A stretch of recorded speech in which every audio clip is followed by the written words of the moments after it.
this is the time.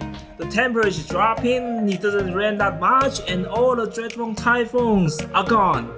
This is officially the hot season of Taiwan's tourism. Yeah!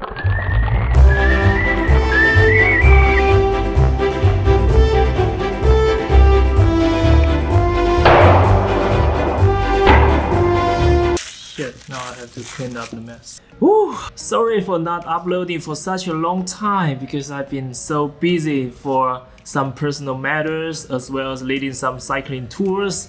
For those who still stick around, I appreciate you. By the way, besides the 4-day cycling tours I do with my Taiwan tour, which is the leading travel agency in Taiwan, I also do custom tours which can best fit your need. So if you are interested in cycling in Taiwan with me, I've got some questionnaires for you to fill up. I'll put the link in the description. So an undergraduate student called Natasha from Boston University sent me an email saying that she was going to visit Taiwan for a conference, asked me if there's any 2-day trip to join. In the meantime, I happened to draw up a 3-day itinerary which can showcase the scenery of the riverside, the seaside, also the mountainside of the Taipei metropolitan area, as well as visit some historical sites to learn some history of Taiwan. So if I squeeze first 2 days into one, this will probably fit Natasha's need. But in this case, we will have to cycle 120 kilometers, which is 90 miles in the first day. But knowing she was totally down to that and started to train for this trip, it made me stoked too. But what I didn't expect is that we had an unforgettable experience during this trip, which I haven't had in my previous cycling life. The bike I prepared for her is a touring bike designed by my good friend, Ferdinand Wen. It is not only comfortable when you are riding, but it's durable for an ultra-long distance tour. I'll talk more about this bike in a future video. Natasha came to my studio and put her luggage down, then we set off. I'm going to start my first cycling vlog, and joining me today we have hey I'm Natasha. And where are you from? Why are you in Taiwan? I'm from California. Okay. Mountain View, California, and I'm here for a conference. How did you find me and why are you cycling with me? I found you through your video with Dan Mace. Okay. I was like looking for things to do in Taiwan, and it happened at the exact same time. It seemed like just an awesome activity. Natasha is my first guest since I launched my YouTube channel. Gonna have some fun. Yeah. Okay, let's go. The highlight on the first day was to cycle the riverside bike lane in Taipei City and to visit the northernmost point of Taiwan, Fuguijiao Lighthouse. There are over 1,000 kilometers of bike lanes in Taipei Keelung metropolitan area, and 1/3 of them were built along the river. Cycling, running, and doing all kinds of activities by the riverside have been part of daily life for citizens, even for those little buddies. It was just like, don't mess up. We cycled down along the 2 most important rivers of Taipei, Xindian River and Damshui River, to the Bali Ferry Pier.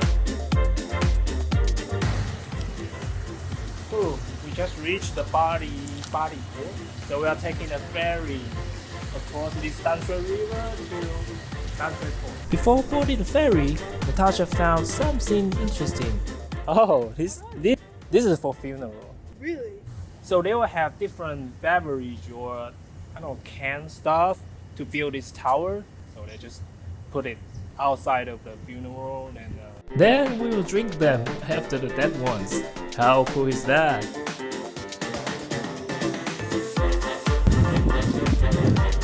This is also my first time taking this ferry across the river with a bicycle.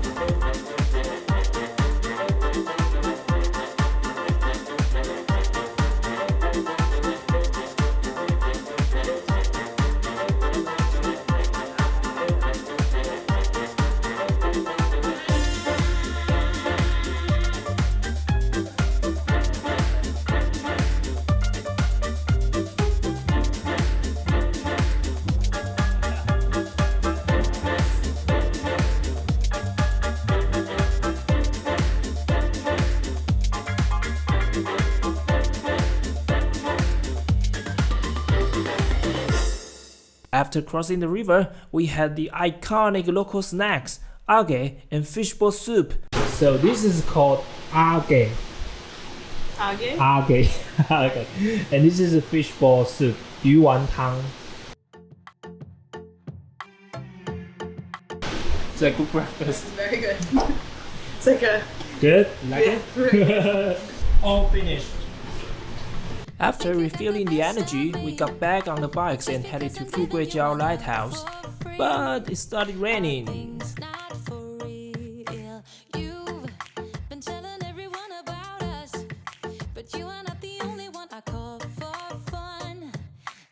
The lighthouse was built by the Japanese in 1897, painted in black and white to be more visible in fogs.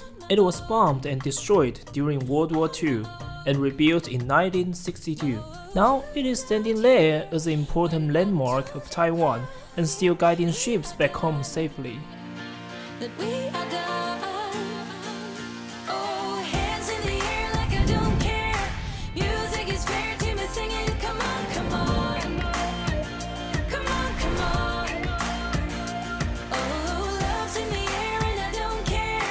Now we are leaving the lighthouse to lunch. Let's go. It's well known that the seafood in the North Coast is fresh and affordable.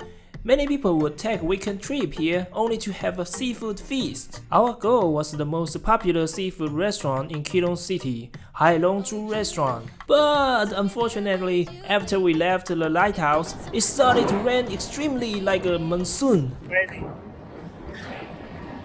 The rain just gets heavier and heavier. Yeah, it's not cold. If it is cold, then I will die. I could just die. Oh, it's crazy! Oh, yeah! This is kind of fun because I have never cycled in this way. Really? Cycling in the water. Like Yeah. What's that movie? Aquaman. This is crazy.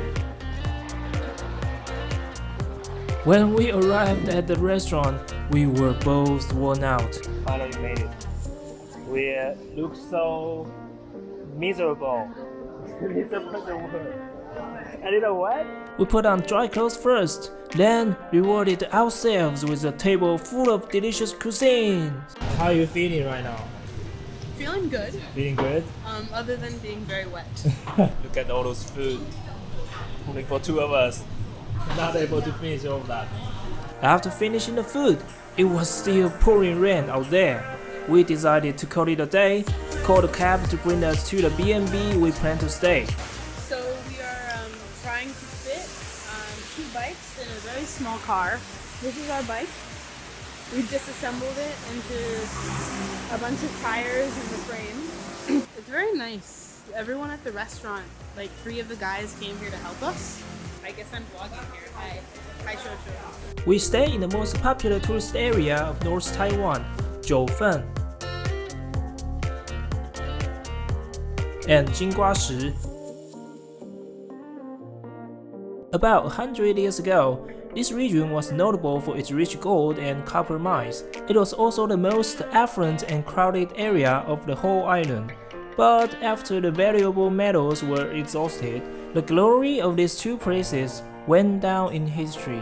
Until some award-winning movies featured these 2 towns, they started to draw attention again. A City of Sadness is a 1989 Taiwanese historical drama film directed by Hou Xiaoxian and was the first Taiwanese film to win the Golden Lion Award at the Venice Film Festival. It tells the story of a family who lived in Jiufen, embroiled in the White Terror that wrought on the Taiwanese people from 1949 to 1992. Hill of No Return was directed by Wang Tong and released in 1992. Tells the story of 2 brothers who worked as gold miners oppressed by Japanese colonizers. Both movies are pretty sad, but to some degree, they recount how Taiwanese people were treated for centuries.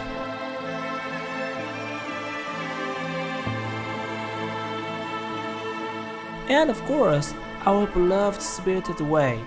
Rumor has it that some scenes were referenced in Jiufen, like the Ame Tea House, making it the most popular location for a photo shoot. Thank you, thank you. The owner of the Moon River Hostel, Miss Young, welcomed us with a big warm smile. She helped us to move our luggage and the bikes in the house. She checked us in and showed us around, told us how the facility worked. Then she drove us to Jiufen Old Street for some of my favorite local snacks. And we had a cup of tea in the famous Ame Tea House. After we filled our stomachs for some souvenirs, we called it a day and headed back to the hostel and prayed for a sunny day tomorrow. Let us be able to get back on our bikes. But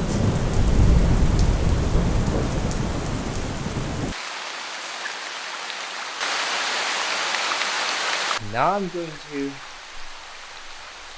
have my breakfast.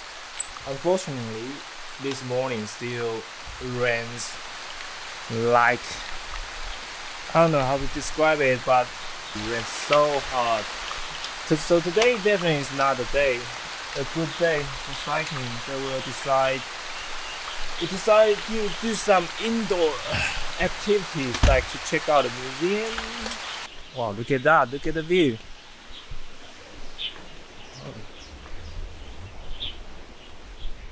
Oh, it's just a refreshing morning. The breakfast is in the restaurant, very cute cafe. It's like going on a small adventure.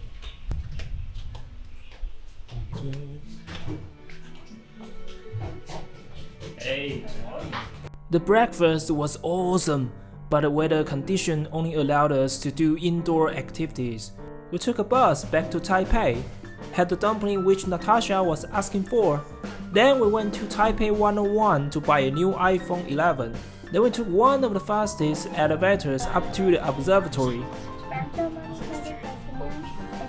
But saw no shit. It was all clouds. Then we had one of the top 50 desserts in the world, the snow ice. Then we visited an old temple. Then we kept eating. My favorite sizzling chicken soup. You like it? I like it. Yes, traveling in Taiwan, the food will never let you down. Although the weather was not that cooperating, but there are still tons of ways to have fun in Taipei. So this is for Natasha. I hope you had fun in Taiwan, and thank you for trusting me and cycling with me. Hopefully next time when you come to Taiwan with your family, it will be a big sunny day like your homeland California. Okay, so this is today's video. If you like it, please give me a thumb up. And also if you want to see more, please consider to subscribe because I got so many stories I would like to share with you. I will see you in the next video. Peace!